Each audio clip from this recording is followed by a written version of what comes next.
Hello everyone. तो जनाब बात करते हैं ड्रामा सीरियल कभी मैं कभी तुम की मेगा एपिसोड के बारे में। और जनाब मेगा एपिसोड ने तमाम रिकॉर्ड्स तोड़ दिए हैं, बहुत ही ज़बरदस्त रही है।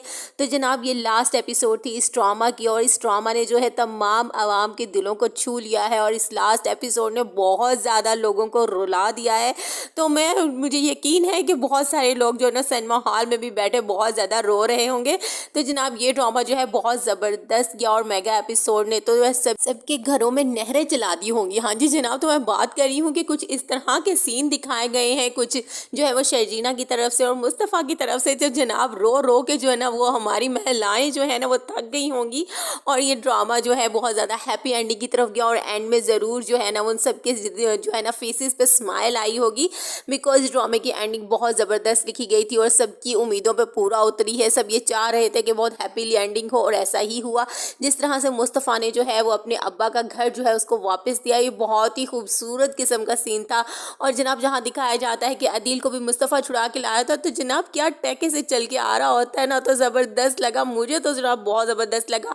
और ये एंडिंग बहुत ज़बरदस्त लगी। इस तरह का जो ड्रामा है बहुत कम बनता है। और जनाब इस ड्रामे में सबसे यूनिक बात इनकी ये है कि जिस तरह से ये सुपर हिट जा रहा था, जिस तरह से इसकी रेटिंग बहुत ज़्यादा बढ़ रही थी, तो ये चाहते तो इसको बहुत ज़्यादा लंबा कर सकते थे, बहुत ज़्यादा एपिसोड्स जो हैं वो इसको कर सकते थे, लेकिन इन्होंने ऐसा नहीं किया है। और जो है ना ड्रामे को उसके टाइम पे ख़त्म कर दिया है। जनाब इसको छोड़ते हुए हमें बहुत ज़्यादा दिल जो ऐसा हो रहा है कि मज़ीद हम इसकी एपिसोड्स नहीं देख सकेंगे। ड्रामा चूँकि एंड हो चुका है, लेकिन उसे होना ही होता है। वो कहानी जो एक स्टार्ट होती है और हर कहानी का एंड तो होता ही है ना, तो जनाब इनका एंड यहीं पे था और बहुत ज़बरदस्त था। जिस राइटर की तारीफ़ करते हुए हम पीछे नहीं हटेंगे, राइटर से लेके एक्टर्स तक ने बहुत ज़्यादा एफर्ट की है इस ड्रामा के अंदर। तो ये ड्रामा ऐसे ही नहीं सबको अच्छा लगने लगा, बिकॉज इसके अंदर डूब के जो है ना वो एक्टिंग की गई है। तो जनाब हैप्पी एंडिंग हुई है, और रुबाब को नहीं दिखाया गया। मुझे इस चीज़ को बहुत ज़्यादा मैंने मिस किया कि रुबाब को भी दिखाना चाहिए था। अब अदील का पता नहीं किस तरह से वो सड़कों पे फिर रहा होगा,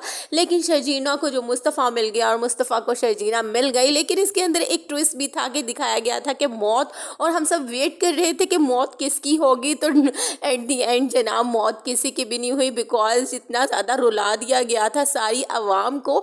तो अब मौत पे तो और ज़्यादा रोना आना था। सो दैट्स वाई जो है ना तमाम दिलों को जो है वो संभाल लिया डायरेक्टर ने, और किसी की मौत नहीं दिखाई। सो हैप्पीली एंडिंग हुई।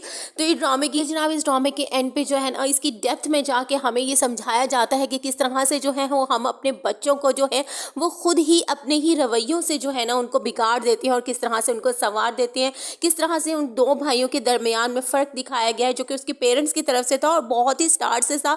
जिस तरह से दिखाया जाता है कि मुस्तफ़ा का अब्बा इस बात का इकरार करता है कि ये मेरी गलती है, जो कि मैंने जो है वो अदील को जो है वो एक अलग तरीके से पाला और मुस्तफ़ा को अलग, बिकॉज मुस्तफ़ा जो है वो पढ़ाई में वीक था। मैं उसको जो है इनकरेज करने की बजाय उसे ये कहता रहता था कि भाई ये नालायक है और ये ऐसा है ये वैसा है। और मुस्तफ़ा ने चूँकि छोटे होते से लेके बड़े होते तक एक ही वर्ड सुना है, बिकॉज वो निकम्मा है, वो कुछ नहीं कर सकता। तो सो उसको जो है उसके दिल में अर्ज ही नहीं थी कि मैं कुछ करूँ, बिकॉज उसे था कि मेरे पेरेंट्स मेरे बड़े तमाम मुझे ये कहते हैं कि मैं कुछ नहीं कर सकता, सो दैट्स वाई मैं कुछ भी नहीं कर सकता। लेकिन शर्जीना जो है उसको काफ़ी ज़्यादा हिम्मत दी, और वो जो है वो कामयाब इंसान बना। सो हमें ये सिखाया जाता है इस ड्रामा की तरफ से कि हमें जो है अपने बच्चों को जो है ना वो लेके चलना चाहिए, चाहे किसी के बाद इंटरेस्ट जो है किसी भी चीज़ में है हमें समझना चाहिए। तो जनाब टैग नहीं लगा देना चाहिए उस बंदे के ऊपर कि भाई तुम ऐसे हो तो तुम आप कुछ भी नहीं कर सकते और ज़िंदगी में कभी कामयाब नहीं हो सकते, बिकॉज हमें अपने बच्चे का माइंड जो है वो खुद बनाना है, उसकी सोचों को हमने बदलना है, ना कि उसने हमारी सोच को बदलना है। सो दैट्स वाई जनाब ये ड्रामा जो है बहुत बड़ा लेसन भी देके गया है हम सब के लिए कि किस तरह से जो है हमें अपनी ज़िंदगी के अंदर बहुत सारे मामलात को जो है वो टैकल करना चाहिए। तो जनाब आप सबको भी ये ड्रामा देख के यानी कि इसकी मेगा एपिसोड का बहुत ज़्यादा मज़ा आया होगा। मेरी तरह तो क्या फीलिंग्स है आपकी ज़रूर बताइएगा। इमरान स्कॉर्स के रिव्यूज़ देखते रहिएगा, और अगर आपको अच्छी लगती हैं तो लाइक कीजिएगा, कॉमेंट कीजिएगा और सब्सक्राइब करना तो मत भूलना।